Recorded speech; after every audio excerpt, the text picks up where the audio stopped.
to the Monroe Town Board meeting of Thursday, July 23rd. Would you please rise to the Pledge of Allegiance? The flag is located on your immediate left.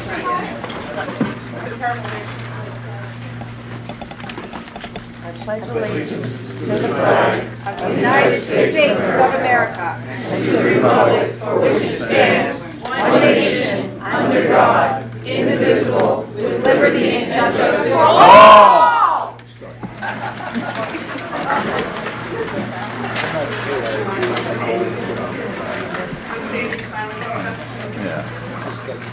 Ladies and gentlemen, welcome to the first of many town board meetings here at the Town of Monroe Art and Civic Center. Great, awesome. And it's been a long time in planning, and unfortunately tonight we had decided to go digital, and as a result we're having a little bit of a snafu here with the internet connection. So until we get it up, I'm going to try to go a little bit slower until we can figure out how to get that. I'm on, however, our comptroller can't get on, and he has the access to the screen.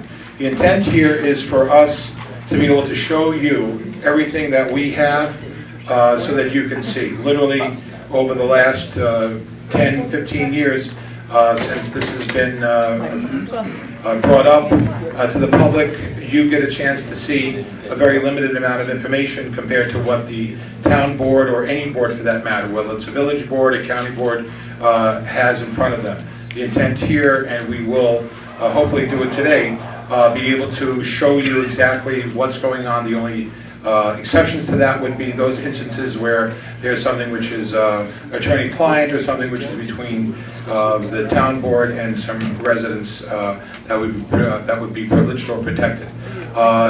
Please note for the record that we do not have Councilman McQuaid here. He is in traffic, but he has asked that a couple of things be pushed forward or back, so we'll make that accommodation unless the board has an objection to it.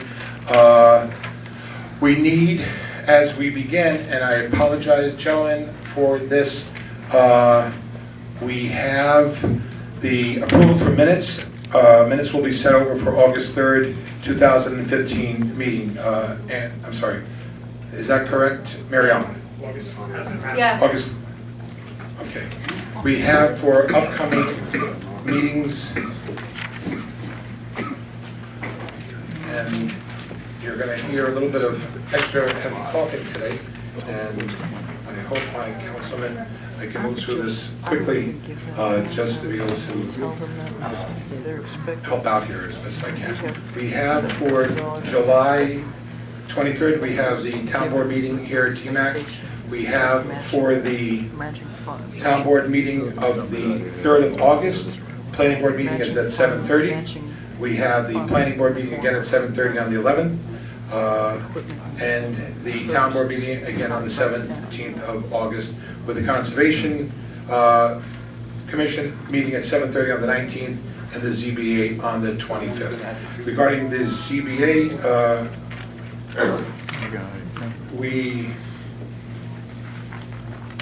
there was a postponement that was canceled the other day. There was a death,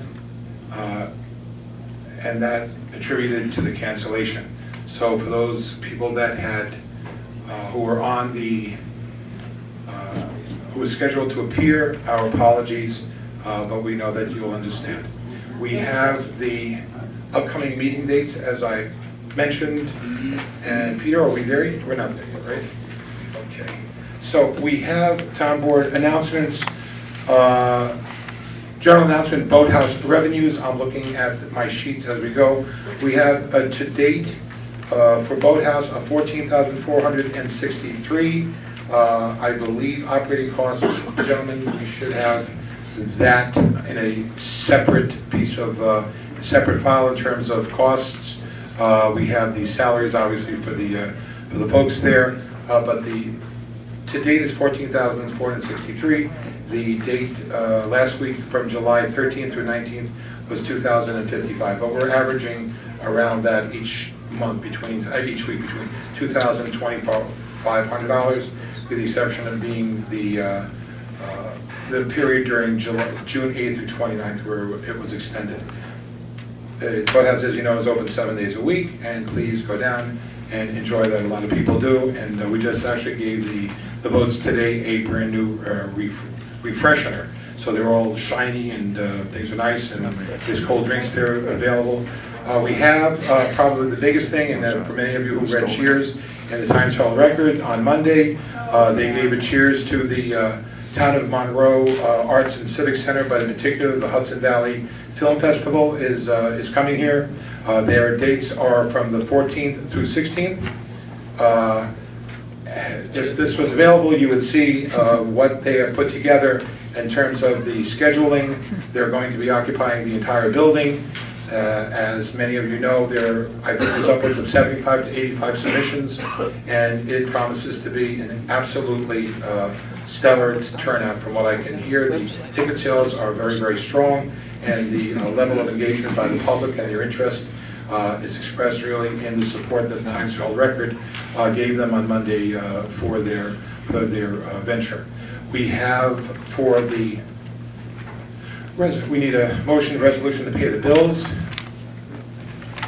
I'll make that motion. We need a second. I'll second. Call the Second question. motion. Call the question. Aye. Aye. Aye. Budgetary transfers and amendments. Councilman McQuaid had asked that we hold that over until he gets here. Moving to monthly departmental monthly reports.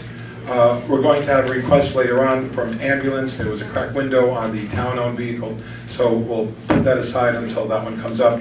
We have for buildings and grounds, there's no report submitted. However, I can tell you that buildings and grounds has been incredibly busy. There are 3 or 4 people that work, and they're constantly working, doing not only the interiors but the exteriors of the building, as well as the cutting of the grass, and you'll see them out there. They are quite busy despite the temperatures out there. They've committed to doing a tremendous amount of work. We have from the building permits, we have a total of 126 that have been assessed for the month. Yeah, that's from the beginning of the year. Sorry, from the beginning of the year. And part of what this will be is that the detailed paperwork that we have from the building department, as well as all the other departments, you'll be able to see. However, unless we get online, you won't be able to see it tonight, but it is available online.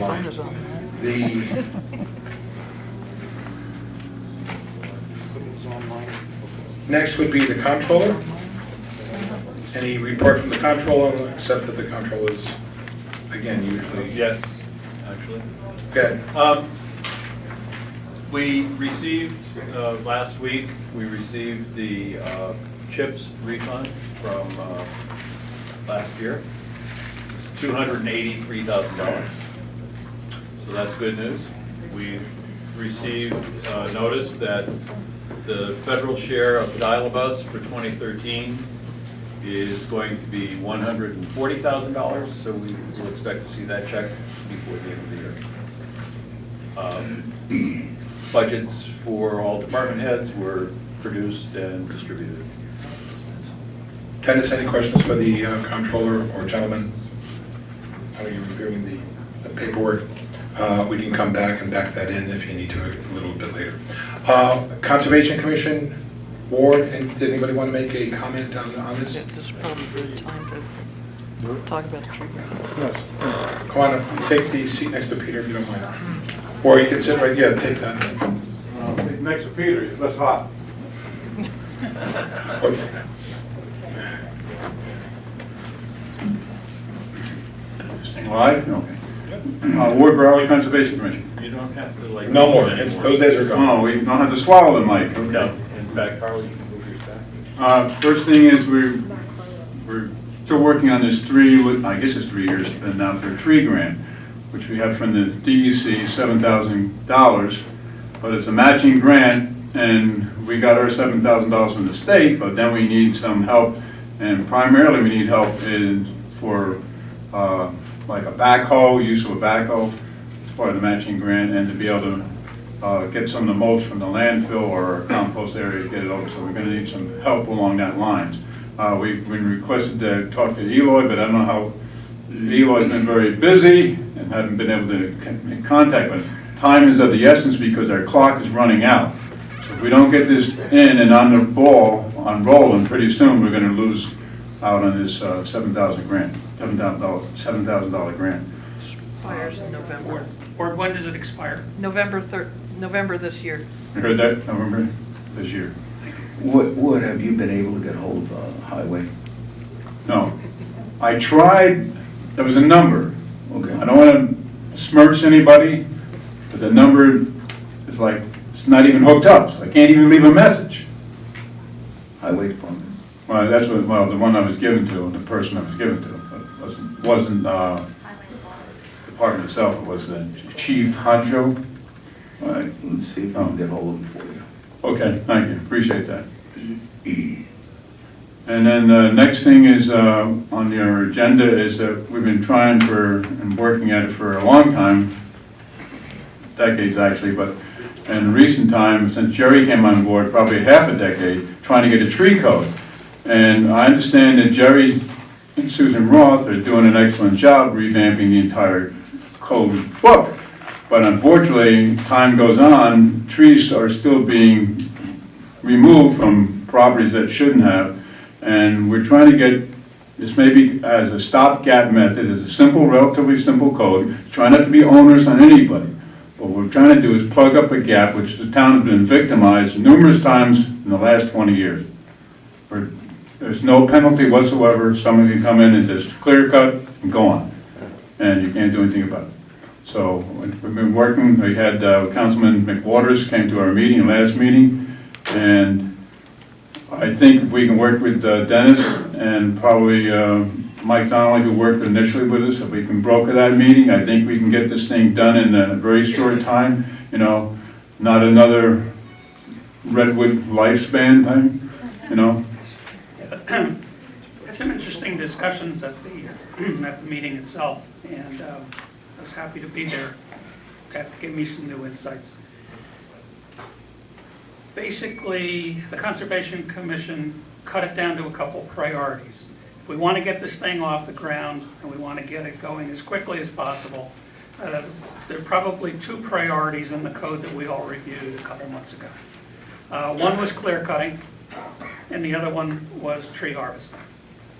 There may be some ancillary items that as we go through need some attention for right now. But in order to get something up, these seem to be the two areas that might make the most sense to get in code as quickly as we can.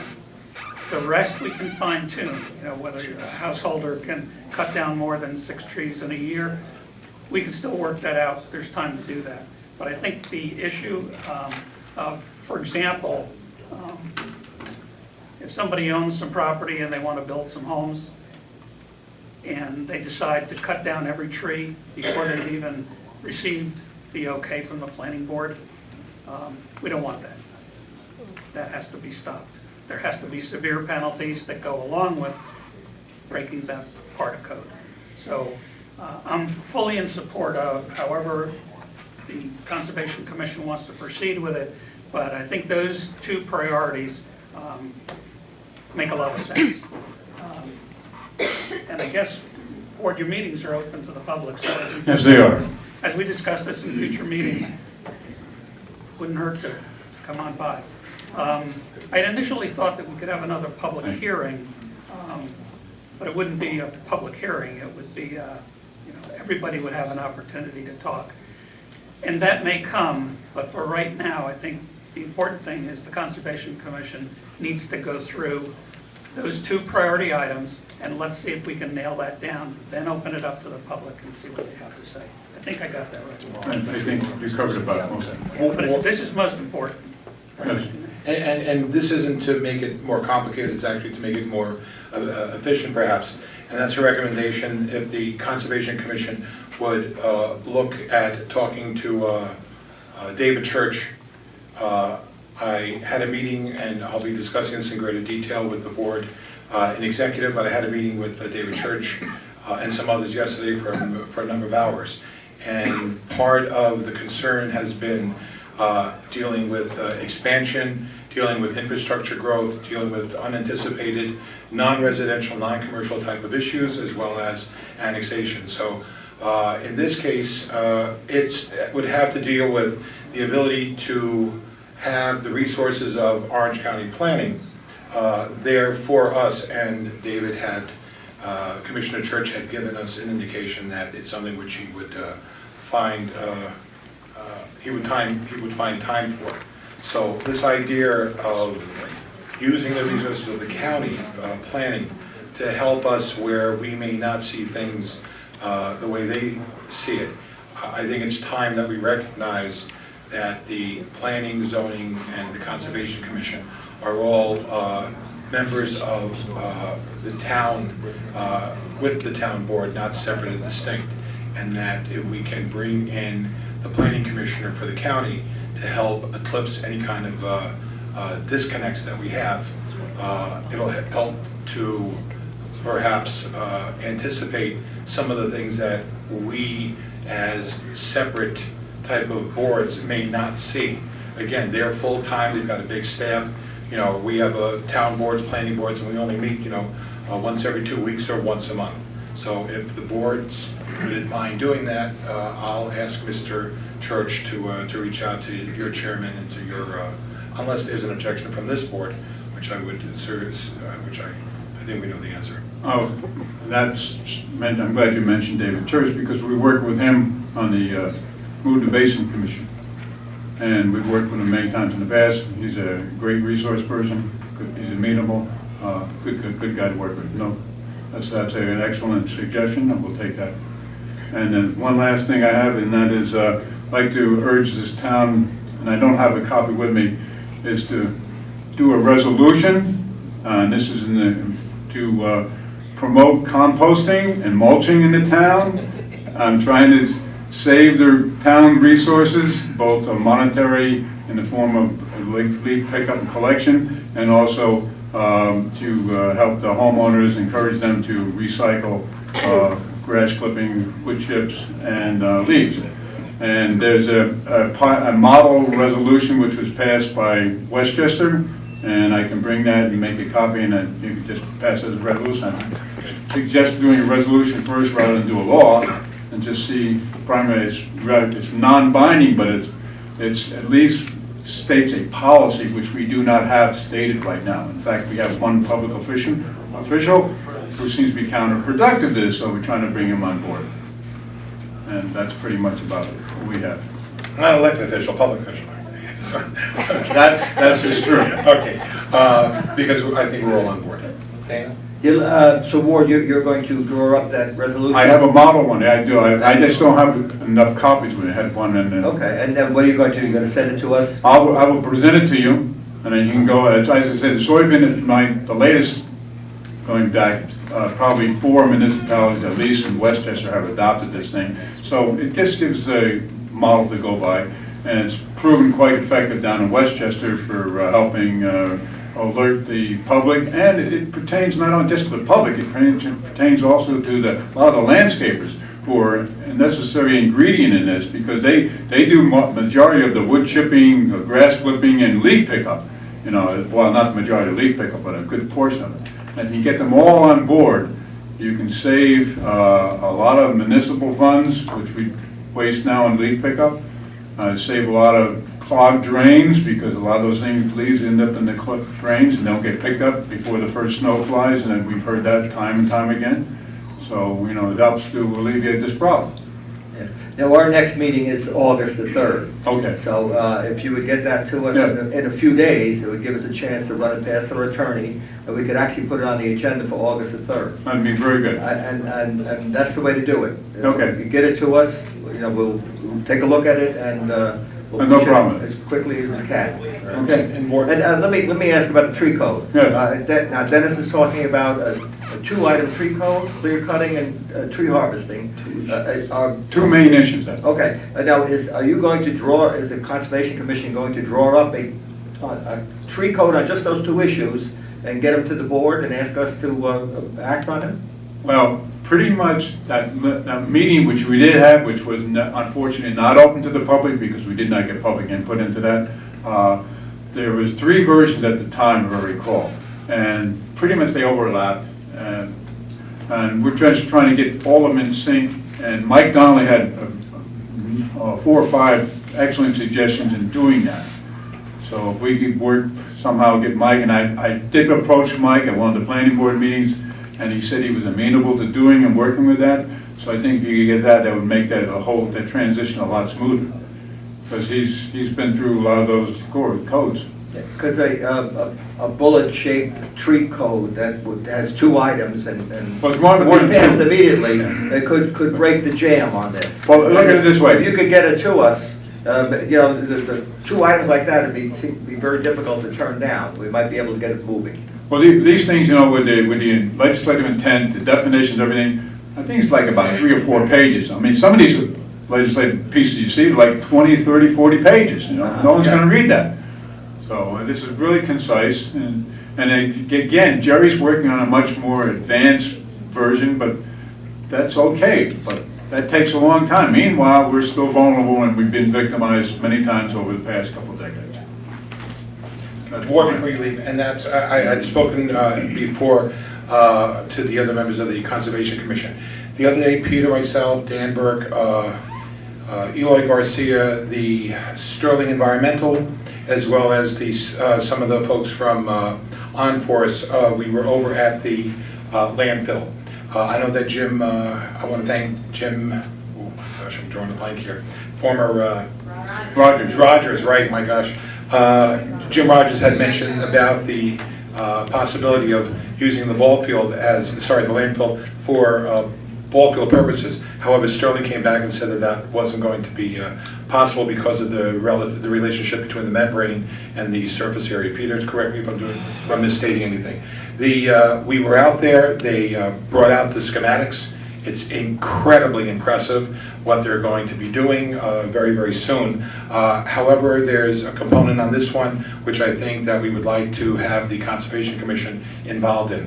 One obviously is the natural synergy between an idea like a solar farm, which will be Orange County's largest solar farm by far, as well as the compost, the giant compost heap that we have there. And there's a building that OnForce is committed to being able to rehabilitate for the purposes of educating, using as an education center for recyclable energy, as well as for composting, and developing that area into a place where young folks can go and learn about recycling, but in the case, really, sustainable energy, and composting is certainly one of them. So if the Conservation Commission, again, would consider joining with the town and OnForce as we move forward with this, I think it'll come up with even a better ending as we start to break ground. Mr. Supervisor, what I'd like to propose to Conservation, that you were speaking about composting. Would it be possible to hold a class that we can film and put on Channel 22 about composting, so people would be able to watch it come this fall, and they would get a better idea of how to do it at home? There's actually 2 parts to this. There's composting and mulching. Both of them consume or utilize or recycle a lot of leaves and grass clippings.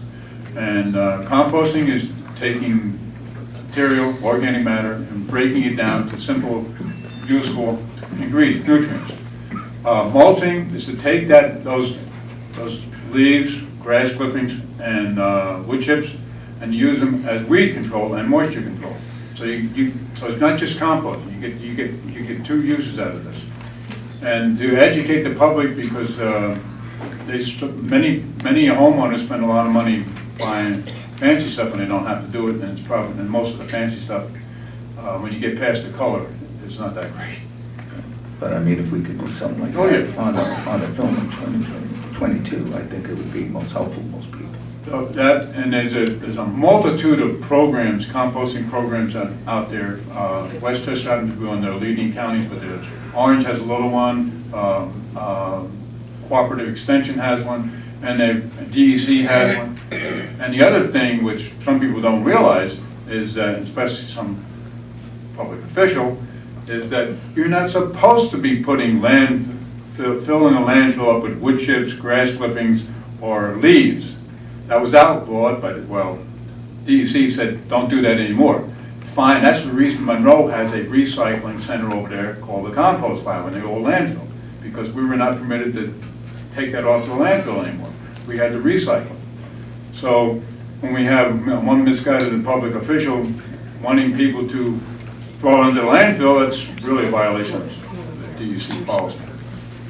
So we just need, someone needs to be a little more in tune. Well, hopefully, and the town board and the Conservation Commission will be on the same page on doing this. I hope so. And then just want to reiterate that the time is ticking away the clock with the November grant, so, and we've been, we really need is somehow to get, we've had one volunteer for an offer, I understand, the use of a vehicle to take the compost from our town facilities. What we really need is some kind of digging, backhoe or something like that, dig holes. Right, and council, correct me if I'm wrong, and if one of the board members wants to take a corrective step on this. The town of Monroe owns the equipment.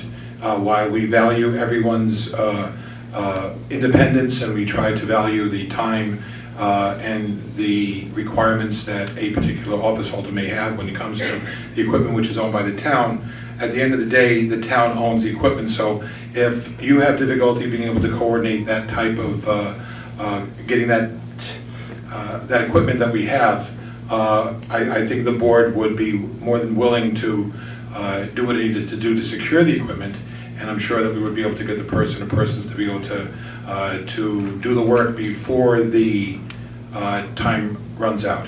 So I know that you've had difficulty making contact. That's a concern for you, it's a concern for us, but at the end of the day, it really is it's a board decision how we ultimately wind up using the resources of the town, as well as, and especially in this case, the equipment. Okay, appreciate it. Unless there's a difference of opinion by council or any of the other board members, I think I'm stating it correctly. Thank you. All right.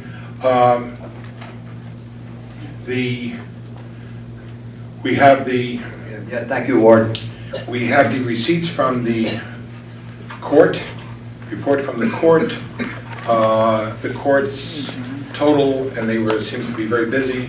There were 383 cases with Judge Milligram, and if I'm misstating this, my apologies. Total was fines, $22,597,000, surcharges $10,770, and there was a civil fee assessed for $100. I'm assuming that is the combined summary between Judge Milligram and Judge Lerlin Winchester. We have the report from the dial-a-bus. We have reservations, services, transported a total of 2,500 people approximately. Seniors transported 619, disabled transported 355. Express routes transported 970 riders. The dial-a-bus is requesting a bus garage to keep ice and snow off buses. I know that they have made this request over the years. It is something which you'll have to do during budget time, and we'll have to examine at that time. Mr. Supervisor, if I may. Sorry. There was an issue with dial-a-bus with the senior at Woodbury Heights, I believe, where the area where they cover it, and it was on Leatherstocking Road. And I just want to extend my thanks to Ms. Tortini and your dispatcher. Joanne. I'm sorry about my voice, keeps giving out. But they had responded immediately to that and resolved the issue. It was really important, and I can't thank you enough for, coming to the aid of a senior like that. Thank you very much. You're welcome, it was our pleasure. We We have the dog shelter report. The dog shelter from the DCO from July 1st through 15th. There were 21 call-outs, 4 inducted, 3 redeemed, adopted out 0 dog complaints 3, health department dog bites 2, total dogs in the shelter 7, and there were some referrals for feral cats that referred to DEC and the Hudson Valley SPCA. We have the reports from the refuse, and I am not going to go through this because it's inverted and I cannot rotate this. But usually, if anybody wants to see it, we have 45,000 plus pickups per month and a tiny amount of complaints. If anybody wants to get that, they can talk to me afterwards and I can give them the exact, or I'll cut and paste it or I'll send it to somebody if they need it. Regarding the historian's report from Jim Nelson. First, I want to thank Mr. Nelson. The historian is one of the most important parts of the fabric of a community. It's often forgotten, and I think what we're seeing here is a resurrection of a very important part of our collective history as a community. And Mr. Nelson is doing a phenomenal job at bringing together hundreds and hundreds of photos and putting them into collages. And when you go downstairs, you'll see that the fruits of his labor, and it's taken a lot of time, and it's not finished, and he will be showcasing literally the history of Monroe. Right now, I think there are probably 5, 6, 7 different groupings with hundreds of photos of the history of Monroe, especially the distant past. So we can look and see how it's changed over time, and how it's, in many ways, it's remained the same. How the concerns 100 years ago are similar to the concerns 30 years ago, and the concerns now and probably will be in the future. So we want to thank Mr. Nelson for that work, and I want to thank the town board for funding that line, because historically, and Peter, you and I have been on the board long enough to know, we have... Peter's not on the board, he's the comptroller, he's not a board member. Excuse me, you cannot speak out. If you have something to say... He's not on the board. Peter, if I said you were a member of the board, you're the comptroller. And as the comptroller who was on the board for many years, you probably recognize as much as I do that particular department was minimally funded. I think Jim was able to go on a... Correct, yes.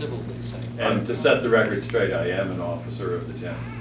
You're not a board member. You're not a board member. You're not an elected board. Ladies and gentlemen, if you need to call out, please do that afterwards. You can enjoy a conversation. We have the third floor. We have some great seating back there for you if you need it. And we also have the legislators report. Moving on, we have the legislators report. That is on file. Myrna is, Myrna is serving on 3 statutory committees. She has, obviously she's been working tirelessly in making sure that Valley View has remained open. I think when we look at her efforts to make sure that the accounting has been held up to a standard that other municipalities throughout the state are forced to, and rightfully so, forced to have to abide by, that Valley View is becoming a very good example of the collective consciousness of both the public as well as the legislature to try to move Valley View into the future with the least amount of costs to the public. So we thank her. We thank her for that. The Monroe Senior Center, and Rick, my apology, I'm trying to move through these as quickly as I can. I know, but I feel your, I know I don't. We have there was a blood pressure screening on June 25th with 17 seniors participating. There was a Mohegan Sun Casino trip. That was rescheduled, and they're doing very well. It's the summer, so there's less people there. However, we do have one item of concern from the seniors, and that was when are we going to be returning back to Town Hall.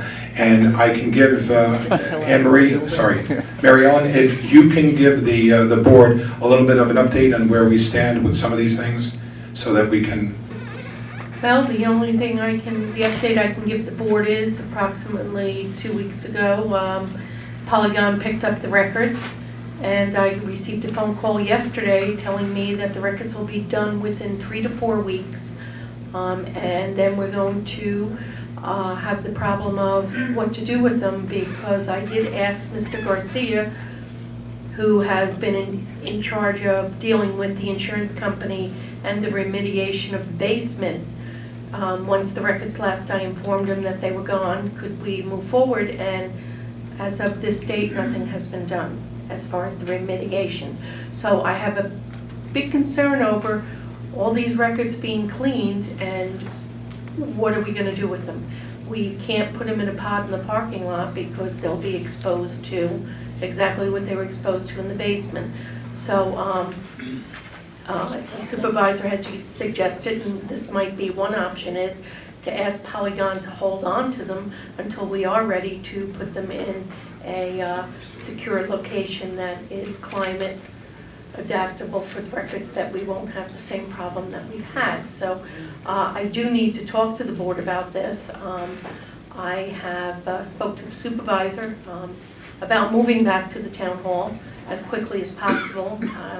You know, I speak from my office and my office alone. It is very important for me to get back to Stage Road, to that office. It's not functional where we are right now, and the residents need to be able to come into the town hall and come into a town hall that's functional. Okay. And so I don't know where we're at, but I do need to talk to the board. The board needs to talk about this, and our next step is that the basement does need to start the remediation, and that is going to entail, my understanding is, the drainage issue has to be fixed, so we don't have the water in the basement again. So do we do that first, or do we have Polygon come in and do the mold remediation? Well, so that, to be honest with you, this is not my area. Right, The and- records were my area. And the reason I wanted to bring this up, even though that this was not on the agenda, it was a petition, not a petition, it was a letter from some of the residents, from some of the members of the senior center. I wanted you to be able to give an update and to ask the board if we could look at authorizing McGuihouse and Edsel to do an analysis on what would be required so that council could prepare an RFP for the mitigation. Now remember, there's two parts of this. One is the insurance pays for the damage. The insurance in the movie theater, the insurance over there, the insurance has paid a huge amount of money. When you look at perhaps other municipalities within the town of Monroe, they've taken a major hit in shelling out money because their insurance wasn't adequate or sufficient. Ours has been. However, one of the limitations of this has been that we have to take and cure the problem that caused the mold in the first place, and that had happened, as Councilman Rogers had said, over the last 30, 40 years. So I would like the board, and we can put, not to exceed, but a resolution to have McGuihouse and Edsel put together the analysis and ask council to put together an RFP for the curing the problems in the theater. Just need a motion for discussion in the town hall. Same thing. Yeah, that's the logical next step. The town hall got moldy because it allowed water into the basement, and that the building now has to be made waterproof, and it has to be. It's a large undertaking, and we have to define for the bid process what has to be done there. And the way to do it is to have our engineer do it. And the engineer will charge us, and we'll have to pay a fee for that. So I'd make a motion that we authorize McGuihouse and Edsel to look at town hall and decide what has to be done and what specs have to go into the bid process. And we'd have to put an upper limit on it, I'd say not to exceed $5,000. So there's the motion on the table. All right, is there any way to? I'll second it for discussion. Okay, is there any way to get the insurance company to do this for us?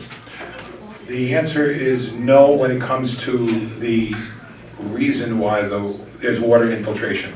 That we have to do. We can, they're paying for The removal? everything else. They're paying for virtually every other part, but what the cause is, we're responsible for. Now, my understanding is that it will cost some money, but it's certainly much less than what the overall cost of what Polygon is charging our insurance company. Our insurance company is on the hook for a tremendous amount of money, but that's what our insurance company, that's what the policy requires. But in this case, no, it's not, and I have no problem submitting to the board the binder or the policy, but you'll see that there is an exclusion for this. No, it makes sense, So, McGooey House, that's all, will give us what we have to do on that. Yeah, and then we have to send it out for an RFP. Okay. We can start the process of the old wooden shelves that are down there. They're gonna have to be pulled out, so the cleaning by Polygon that they will do, that part of it, can be done. So there is work that can be done now that'll even make it even easier for the engineer to view and see what the problems are. So, if we can move forward on that and get the basement cleaned out of the old wooden shelvings that's down there and the rest of the stuff that needs to be thrown out, the engineer is gonna have a better view at where he has to put out for the RFP. Like underneath, there is a crawl space that's dirt. That is accessible for him to see. But in the big room where the court records were and my records were, is all wooden shelving that's attached to the walls that needs to come out. Because we're getting water in from that flower bed in the front. I don't know if anybody has been in the town hall, but the foyer, as you walk into the town hall, is all upheaved. It is buckled like this right now. So, we need to get that shelving out, so if the building maintenance department can pull that out, because I can't see why we would send Polygon in to clean the mold and do all the remediation of that, and then we're gonna start doing work, and then just do the work, then have them come in and do the final cleaning of the ducts and all that. So, First up is going to be, Can I ask you a question? When did we move town hall to the senior center? I believe it was October like last year, October of 14? September. September of 14? very end of September. Sitting here and listening to this discussion and this motion, if I were new to this meeting, I would say we just moved last week. Right, exactly. This is something yesterday Yes, that it we is. knew was coming. We knew we had the insurance company signed up to do the remediation. This should have been done the first sign of spring. This is ridiculous, we had to wait this long. Had I known that this wasn't even on the horizon, I'd have made a fuss about this a long time ago. This is disgraceful. Mary Ellen, you deserve to get back to your town hall. This is crazy. Just because the senior wrote a letter? we need a motion for this. We have the We have a on the motion to table. authorize the engineer We're to... talking about the motion right now. You got the motion? I second. Do we have a second already? Thank you. Call the question. All right. Aye. Aye. Aye. Okay. I will instruct Mark Etzel's engineering firm to go in and do that. Can we get our building and maintenance to tear out those shells? That will be something between Mark Etzel and building and maintenance. Okay. We do not have a submission from the planning board. We have the senior center. We do not have Smith Close Park. We do not have a submission from Smith Close Park. However, As you know, YAC is underway. The young folk there that are working, there are 41 teenagers and college students that are working traditionally throughout the summer. They were in the movie theater the other day, I think 45 or 50 of them, and they, from what I can see, they're all having a good time, and there's really no complaints or any issues that we have over at Smith Close Park. As most of the public knows, Smith Close Park is a joint operation between the town of Monroe and the village of Monroe for the unincorporated part of the town. Even though it does allow outsiders in and also for league play, the YAC program is primarily something which is most of the attendees and most of the employees are from the town of Monroe, and it's been going well for years and years, and we're going to be funding it in the well foreseeable future, so we thank them for doing the work that they are doing. We have a report from Allied Biological. This would have to do with Round Lake. We have an aquatic vegetation management program that we needed to make a motion for. This was, I think, while I was away, so that we could wind up with a treatment for it. It was $3,995. That was the, I believe that was what we needed to make For the next treatment. for the next treatment. So I need a motion for that. I'll make that. That's to do the, I believe, the final treatment For the season. for the season. I'll make that motion. And we need a second. I'll second the motion. Regarding this, it is on file. The Round Lake is the responsibility of the town of Monroe. It is not a special district, and therefore we, the town, in the A Fund, Peter, correct? We are responsible for the upkeep and maintenance for that. That is something which we undertook first about 9 years ago. In that area. Prior to that, that had been not a charge, a townwide charge, but the town board back then had decided to do it. So we need a second, we have the second. Call the question. Aye. Aye. We have the Water District 14. This is authorization for Conrad, Close, and Ewald to proceed with the boundary survey for the topographical survey and mapping of the wellhead site at a fee of $2,400. This is to McGuey House and Edsel. It's again, from Conrad, Close, and Ewald. It is the step that we need to take for the, to hopefully formalize the establishment of that Water District 14 as a permanent water district with the town as the stewards, what is the, running it, whatever the word is. We need a motion for that? Yes, I'll make that motion. I'll make the motion that we authorize the $2,400 for the survey by Conrad, Close, and Ewald. I'll second. Any discussion? And for those people who want to know where Water District 14 is, and it's my understanding, and the reason I bring it up is where the still existing water wheel is, my understanding is that that whole area is coming down and being converted into into housing. It's right, it abuts that.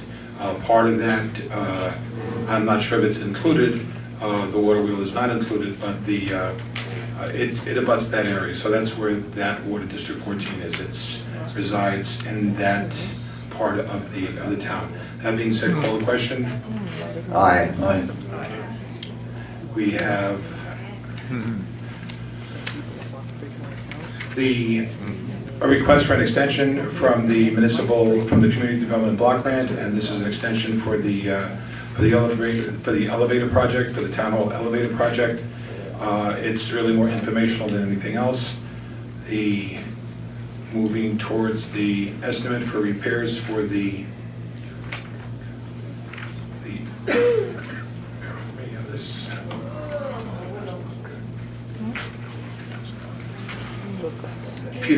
Yeah, this is for Orchard Hill Estates. This is approval from McGuey Housing and so to begin preparing the engineering drawings for Orchard Hill Estates, the water system. Yes, we have to, in Orchard Hill Estates water system, there's a temporary tank. And that tank has to be replaced with a permanent facility.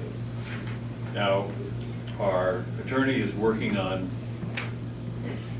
what's holding up the formation of this area as an official water district. But in the meantime, being that it's already July, snow flies just around the corner, and the tank that's above ground is going to turn into an ice cube before we know it. So, as temporary operators, we have no choice but to move forward, and we'll have to loan money to that, and you have already loaned some money to that area to proceed with the engineering and then eventually the project of adding 2 tanks that are going to be inside of an enclosure, heated, and plumbing and all the rest that goes along with it. So in order to get that moving forward, you need to have the engineers get started on doing the paperwork to produce the specifications. So we need a motion for that, is that correct? That's to authorize McGuey Housing and so to do it? Because we have the estimate of repairs. The estimate of repairs is $390,000. Right. This is what that water district's, that's going to be the burden once that is formed. It's not something which we're going to take. Just the repair of the well site. That doesn't include the remediation of, or the perfecting of the second well that's up there. That's another cost. And then, of course, all of the, there's one of about every possible type of pipe in the ground up there, water pipe. Every time you dig up the water pipe, you find some different size when there's a leak. So those water mains really will eventually also need to be replaced. So there's a whole lot of work, and unfortunately, just like a lot of these bungalow water districts that have been formed, there aren't that many users, so it's difficult to get enough money together to allow them to pay to get that work done. Basically, 54 connected homes are going to have to pay for this $400,000. And that's just the start, the 50 others. So we just wanted the board to be alerted to this, and we're, again, pursuing the Public Service Commission and the Comptroller's Office to try to take the affirmative steps necessary so that we can form this water district. It is an arduous task, and I can tell you that there's nobody locally, whether it's the villages or it's the county, virtually nobody has been there to help us. And there's been virtually nobody there to help the folks in Water District 14, except for the town and the town board and the residents.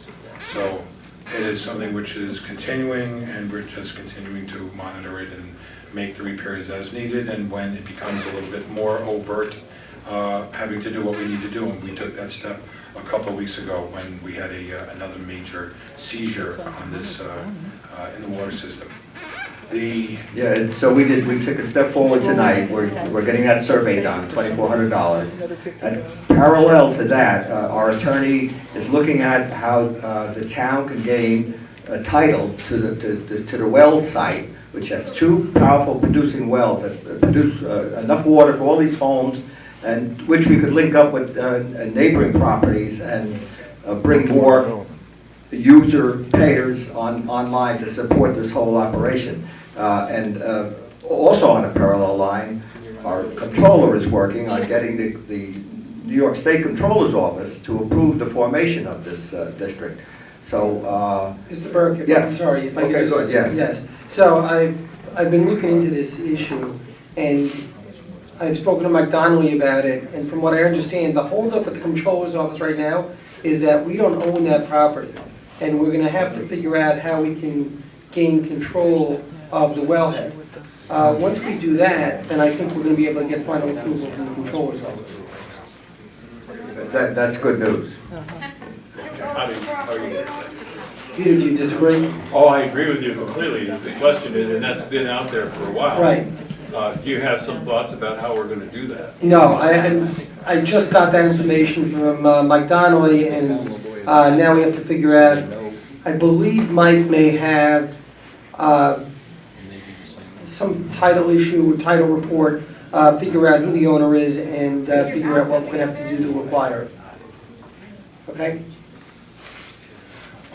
Thank you. I'm We working on it. Yes, absolutely, and we have a couple of strategies. If one doesn't work, the other one will.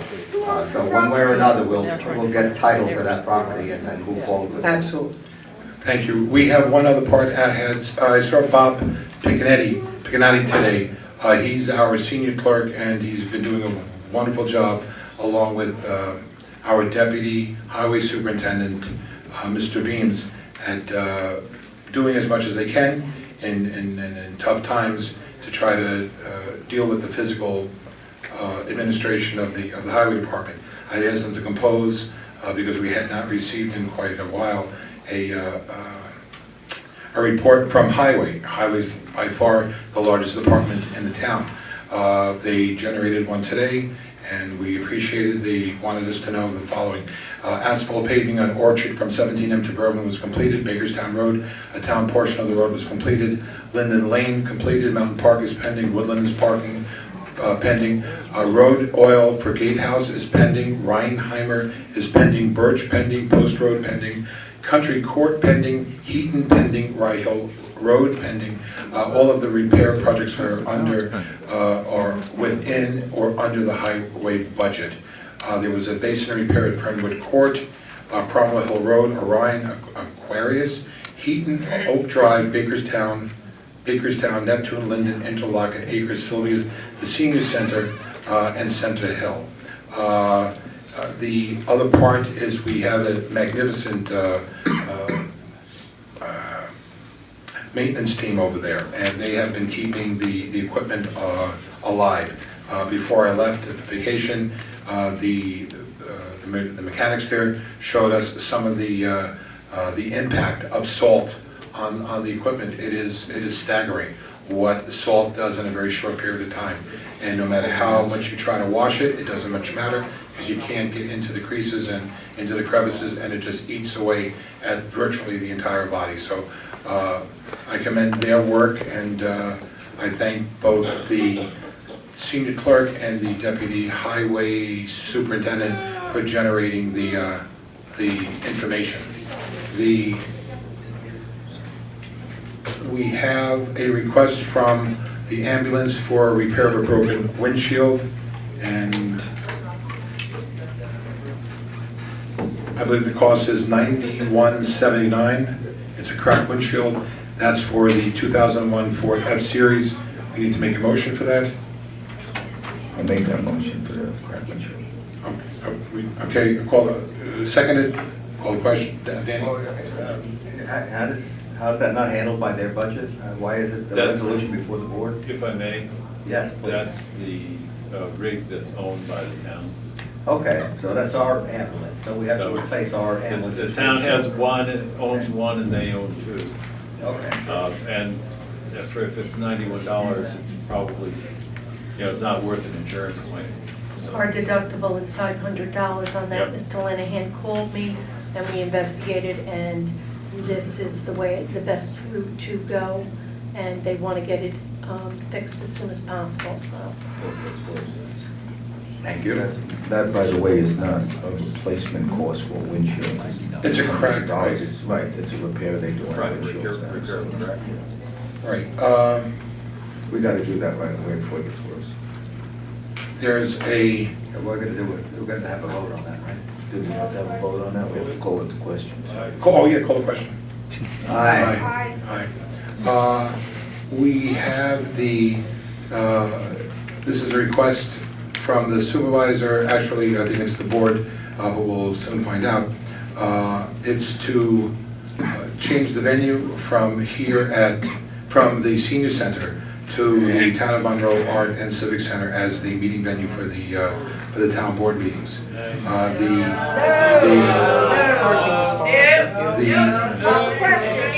I don't know whether or not we need the motion for it, but this is something which we can do on a week-by-week basis or meeting-by-meeting basis, and we can see exactly how we are negotiating and working out with the village and how this works out. So I think that it would be appropriate and also responsible for us to work with this on a every week, talk to the village, see how things are going, see how it's impacting. Hopefully, it's contributing to the restaurants. We made a good turnout. That turnout really doesn't help anybody over at the senior center, but 20, 50, 100 people here, I'm sure that after a town board meeting, they're all hungry and eager to spend their money at restaurants that makes sense. On a regular basis. So we can just move on for that one as well.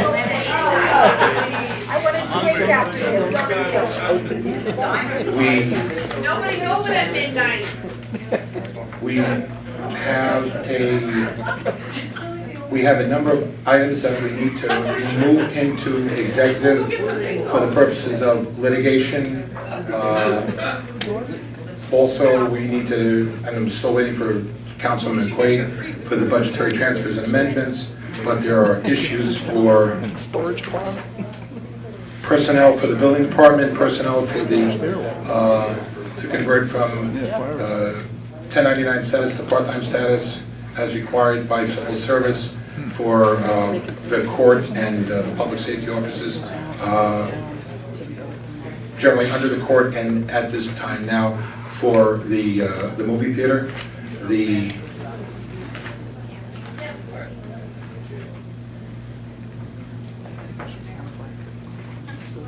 There's a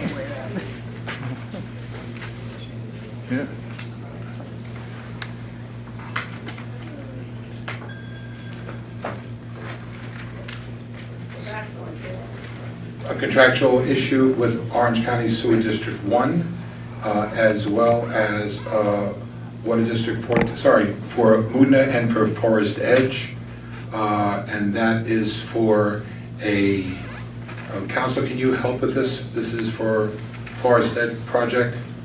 Right, so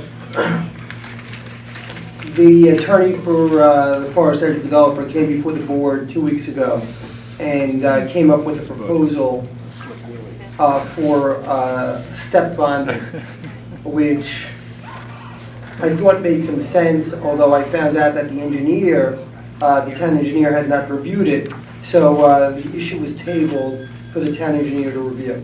I believe the town engineer has now received everything, and I have not heard anything about it really since then. Okay. We have, so, Peter? Oh, and I'd like to give you an update on potential purchasing property. Very good.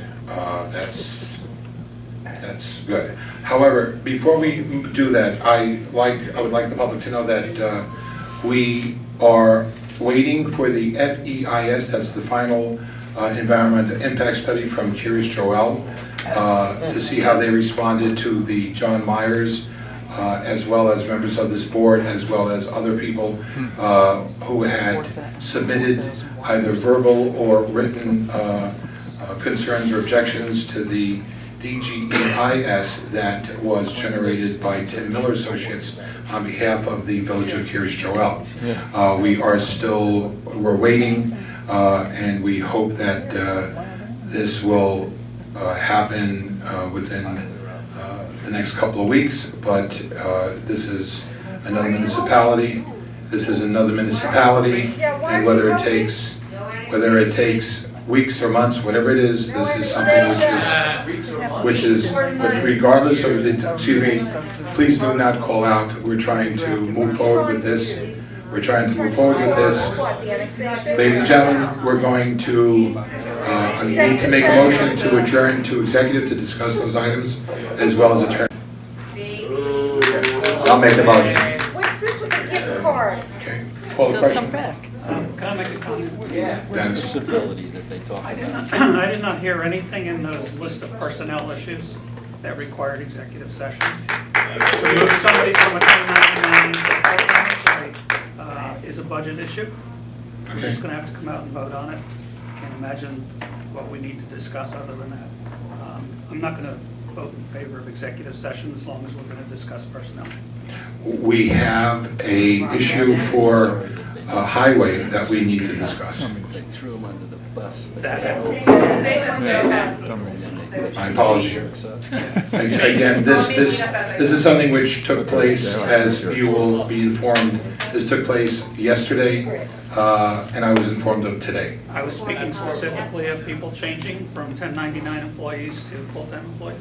Bear with me, because I just received that this afternoon, and Maybe you should hold that over, because if you just got it today, none of us really got a chance to okay, discuss. we can hold it over. No, the reason to discuss that in the executive session is that we're naming the security personnel who work in the court and elsewhere by name, and we might have objections. One person might say, well, this person doesn't do his job well, or I don't want to do it to this person. So we're actually, we could end up discussing, people's resumes and ability to work and everything like that. That's why it would be an executive session. Now, if we're gonna, when we do it, of course, we'd have to come back to public session to make the motion and approve it and vote on it in public. But it's personnel, and it's a personnel subject, and it should be done in private. And Mr. Burke, I'm inclined to agree with you. I think that under the open meeting law, that's the kind of thing that has to be done in executive session. What are you even all talking right, about? thank you. We're not talking Doesn't even we're not talking about individuals and their personalities and their work habits. If that were the case, and if that's where this meeting, or this session, or this topic goes, then it definitely would have to go into executive session. But to presume that we're going to have a discussion about whether this individual is even qualified to work for us, it's a little late for that. So take that one off the table. We'll discuss it out here. Okay. Well, listen, I understand what council says. I certainly, I'm looking at this. These are the employees. It has a list of names, Mr. Supervisor? We have a list of names. These are Yes. folks that have been working for the town for Yes. quite a while. They are working as 1099.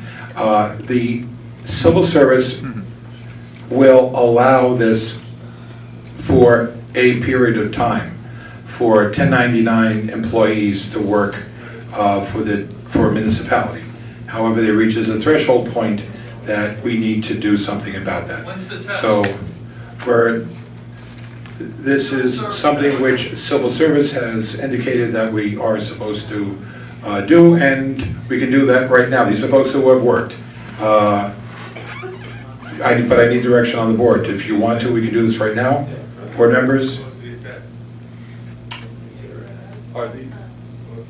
The following officers have worked at 1099 contractual for a number of years, assigned to the court security detail in conjunction with the Office of the Court Administration and the Town of Monroe Judicial Magistrates. These are the following names, and since I'm looking at this for the first time, not first time this afternoon, and it would have been up here had we been able to generate it, but this would have been one thing that we would have perhaps not have brought to the public because of a concern of personnel.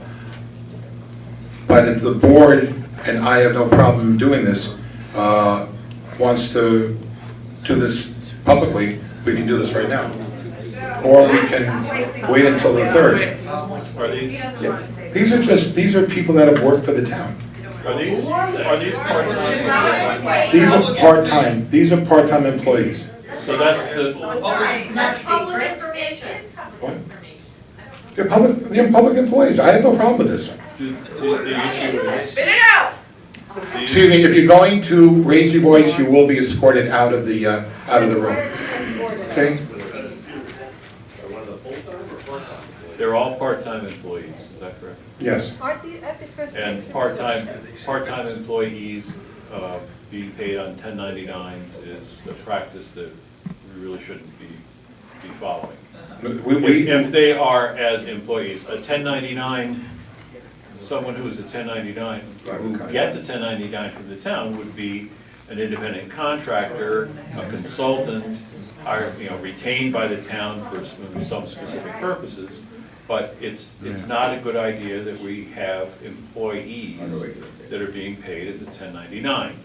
So that's a legal federal labor law issue, and I understand these are all part-time employees It's also an IRS issue. and an IRS issue, right? We shouldn't be having our part-time employees on 1099s. Right. And that's, so all this is Rick, correcting that issue, right? that's what it is. Question, have the judges opined as to whether or not these people should be converted? It's not a Suppose judicial. suppose the judges opine negatively. Are we going to discuss that in public? No, we That's won't. unfair to the, okay, well, If there were any that they opine negatively to, then I would suggest that becomes subject to executive session. But to just convert them from one category to another category is a violation of the state open meetings law, in my mind. I apologize. yeah, now, I don't see it that way, because we're talking about employees, the 1099 means they're almost like consultants, and now we're going to make them employees of the town. So we're going to name their names, and we're going to discuss each one. We're going to move this person, we're going to move this person, we're going to move this person. And in the open meetings law, a discussion of resumes, work histories, this kind of hiring, in the open meetings law, this is a reason to be discussing this in executive session. And we've had the advice of our attorney that this is covered by the open meetings law and that we should discuss it in executive session. And then if we have to, we come out of executive session, we do the vote on it, and if there's anything anybody wants to say at that point, members of the board, they can. But in discussing it, this should be an executive session.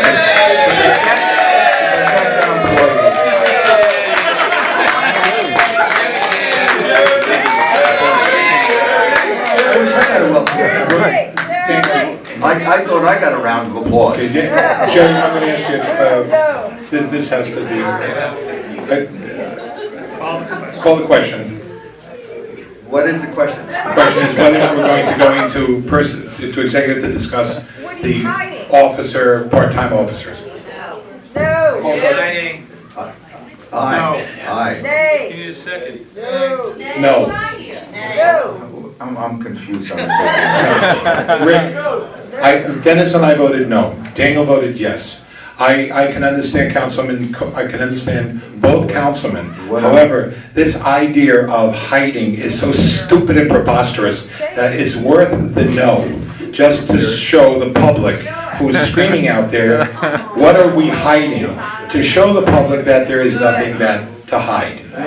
There are probably 30,000 reasons why someone could come up with why they would, or somebody would want to hide. We have none.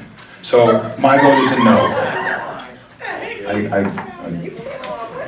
All I wanted to bring up was, that's not the only thing that we're going into for A. And Just B, this. and B, these people have been vetted already. Yes. Or else they would not be working in the court. Correct? Yes.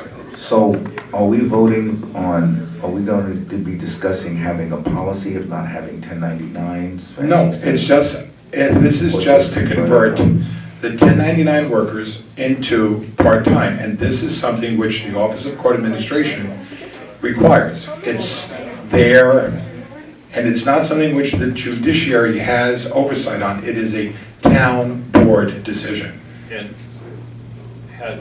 And positions were created through civil service for these part-time. Right. Right, so why are we even discussing So it? Because we need to just It's almost convert it. It's almost pro forma. It's something that you can vote on, I think, right away, but I don't think it has to go too well. We're not going to crucify each and every one of them. No. These guys work. This We're is just what have we some do. fun talking about it. Okay. Do it. It's George, Dennis and I voted no. I certainly understand and appreciate Councilman Burke. We need your vote. No. Rick? No. No, okay.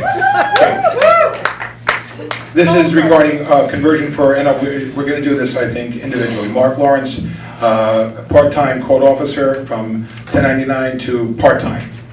Need a motion for that. So I'll make the motion. Need a second for discussion. Second. Call the question. Aye. Aye. Stephen? Aye. Aye. Stephen Lilly, court officer, part-time. Convert, he's at 1099, we need to convert it over to part-time. Second. I'll make the motion. Call the question. Aye. Mel? Okay, wait, hold on, wait. Let me say, well, when we're making a motion, we get a second, and then we're asked if there's any discussion. Okay, my Right? apologies then. Okay, let's. Mel Gioia, Gioia. One more time? Mel Gioia, Gioia? for part-time conversion. So moved. I'll second. Any discussion? Call the question. Aye. Daniel Roman, conversion from 1099 to part-time. I'll make the motion. Second. Call the question. Any discussion? Call the question. No discussion? Aye. Aye. William Hopper, and this is for Town Hall. However, this is not something which I'm going to withdraw this. This is a full-time request which is not happening. I do not know this, so we're going to put that one off. Substitute court officer on planning, continue to the next page. We have the planning board. These are officers who work the planning, zoning, or town board, or other venues, including the town court. This is Vincent Facey, conversion from a 1099 to part-time. I'll make the motion. We need a second? Dennis second. Any discussion? Call the question. Aye. And the last one is John Bayer, and the conversion, or buyer, and the conversion is from 1099 to part-time. I'll make the motion. Second. Any discussion? Call the question. Aye. Okay. That is, bear with me, we have, these are for the part-time watch guards. These are the watch guards that you will see over at the downstairs, and the watch guards that are not armed, as you will see in the instances, especially over at the court. This is for Larry Migdal. This is at $14 an hourly rate, from a 1099 to full-time? Part-time. Part-time, sorry. Second. I'll make that. Second. Call the question. Aye. Aye. Sheme Venero, conversion from 1099 to $14 hourly rate, part-time. I'll second. Any discussion? Call the question. Aye. Abram Steinfeld, conversion from 1099 to part-time at $14 an hour. I'll make the motion. Second. Any discussion? Call the question. Aye. Edwin Gitlin, part-time from 1099 at $14 hourly rate. I'll make the motion. Second. Any discussion? Call the question. Aye. And a Jordan Tyler, conversion from hourly rate from 1099 to part-time. I'll make the motion. Any discussion? Call the question. Aye. There is one name here, Charlie Pacula. I don't know if you did, Charlie, before. Charlie is a part-time employee. I don't have his name here, but I thought that, I don't know if you did it while I was away. Could we make that motion? I'll make the motion. Because if he is part-time and there was a motion for it, that's fine, but at least this will ensure that that conversion along with the other ones, takes place correctly. And that's for Charlie Pakula, from a 1099, if that is the case, to a part-time at $14 an hour. I'll make the motion. I'll second. Any discussion, call the question? Aye. Okay, that's that. No, that's one less thing to do. Yeah, it's fine. I just want to make sure I have it, because this was in addition to the agenda that came in this afternoon. All right, if we can make a motion to go to executive for the reasons mentioned before. There are a couple of issues. One of them has to do with litigation for highway, as well as a civil or non-civil action regarding highway. What? No. Dennis? Yeah, I'm sorry. It's for highway litigation issues. Peter had wanted to discuss real estate, acquisition of real estate, and there's one issue that has evolved over the last 24 hours, over the last 24 hours that I think the board is aware of, and it must be discussed now. Need a motion for it? I'll make the motion. We need a second. Second. Call the question. Aye. Aye. Ladies and gentlemen, we stand adjourned. We're going to you can sit and we'll go to the third floor. There's chairs out there. We're going to go over to the theater 4. What item C on here? And we'll be back as soon as we can. Thank you very much. You're not adjourning.